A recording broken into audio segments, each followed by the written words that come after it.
Hi guys, Antony to നാളത്തെ എപ്പിസോഡിൽ ശ്രീദേവിക്ക് മുല്ലപ്പൂ ഒക്കെ വാങ്ങിക്കൊടുത്ത് തലയിലൊക്കെ ചൂടി കൊടുക്കുന്നുണ്ട് നമ്മുടെ ആനന്ദ്. അവരുടെ രണ്ടുപേരുടെയും സന്തോഷകരമായ ചില മുഹൂർത്തങ്ങളിലൂടെയാണ് നാളത്തെ എപ്പിസോഡുകളിൽ തുടക്കമാവുന്നത്. നമ്മുടെ ശ്രീദേവി ദേവമംഗലത്തെ നല്ല മരുമകളാവാനുള്ള എല്ലാ തയ്യാറെടുപ്പുകളിലും നടത്തിക്കൊണ്ടിരിക്കുകയാണ്. എല്ലാവരുടെയും മനസ്സിൽ കയറി പറ്റാനും നല്ല മരുമകളാണെന്ന് എല്ലാവരെ കൊണ്ടും പറയിപ്പിക്കാനാണെന്ന് തോന്നുന്നു ശ്രീദേവിയുടെ ഈ കാട്ടിക്കുട്ടലുകളൊക്കെ.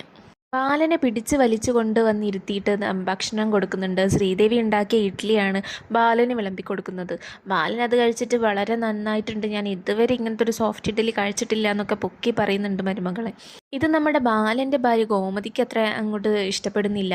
കാരണം ഇത്രയും കാലം ഞാനിങ്ങനെയൊക്കെ ഉണ്ടാക്കി കൊടുത്തിട്ട് എന്നോട് ഇതുവരെ ബാലേട്ടൻ ഇങ്ങനെയൊന്നും പറഞ്ഞിട്ടില്ല എന്നാണ് ഗോമതി പറയുന്നത്. അത് നമ്മുടെ മീനാക്ഷി കുറച്ച് എരുകേറ്റി കൊടുക്കുന്നുണ്ട്, ഇങ്ങനെയൊക്കെ പറഞ്ഞല്ലോ ശ്രീദേവിയോട് എന്ന്. എല്ലാവർക്കും ചെറുതായിട്ട് തോന്നുന്നുണ്ട് നമ്മുടെ ശ്രീദേവി കുറച്ച് ഓവറാക്കുകയാണല്ലോ എന്ന്.